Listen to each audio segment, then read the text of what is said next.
HarperCollins presents The Last Weekend by Hannah Begbie. Read by Helen Colby. Prologue. 4:45 a.m. Bank Holiday Monday, 31st of August. The water between Blue Bracken Island and Sandpiper Cottage. This is it then. This is how I'm going to die. She had hoped that an inelegant mess of breaststroke and doggy paddle would keep her moving forward. At least enough to keep her head above the sulphurous estuary water. But the tide had turned on her, and then she was going sideways. She was no longer timing her breaths against the chopping waves, and everything tasted of salt. Briefly, the swimmer trod water, wondering if there was time to turn back, but found that she was halfway between everywhere, and so, to pass the time before she drowned, she swam forward again. How long would the end of her life take? Seconds? Minutes? Once it was done, would she sink and be carried by the currents, her body trundling across the estuary mud out towards the open sea, or would she float face down on the surface like a bloated dead whale? She hoped that she would float, like a message in a bottle, because then her friends would have a chance of being saved. Teenage drone enthusiast interviewed by the local news.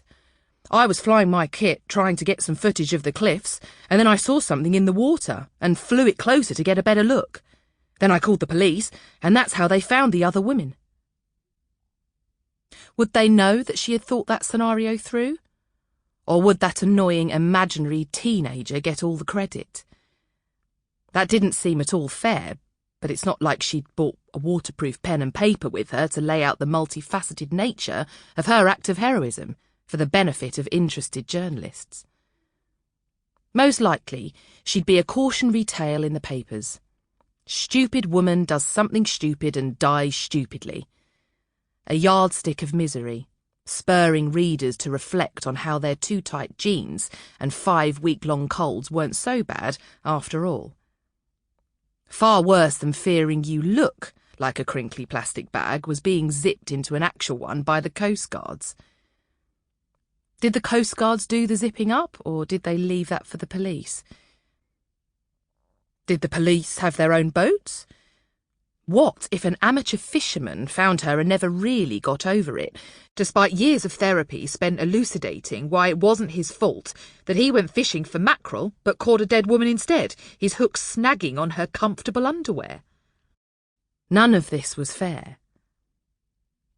Their Airbnb was highly rated and owned by a superhost. It had cost a small fortune to rent. Surely you shouldn't be allowed to drown after paying all that money. On the website, it had looked like the perfect backdrop for the perfect weekend. Highlighter blue sky, tall violet flowers, Dorset's signature gorse and pine, sand dunes, and seclusion and water that looked like it had absconded from the Med. Water to splash around in and admire over fancy Aperol-based drinks. Not water to slap you around, flood your nose and eventually run away with your whole life.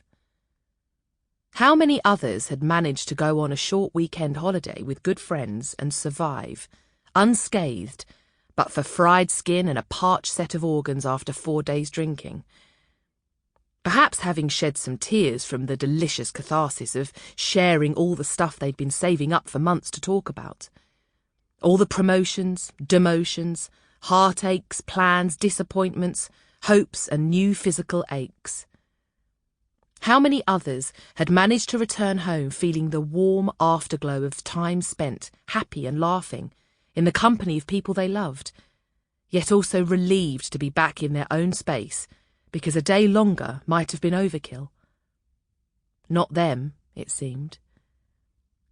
It was unfair enough to make her want to survive the water, to cheat the local news of her humiliation, to spare the amateur fishermen those hours and hours of counselling. So she kicked harder, and she moved, mostly sideways, but also forwards, just a little. And that wasn't nothing. Even though the distance was still impossible, and any warmth in her body was disappearing. Sample complete. Ready to continue?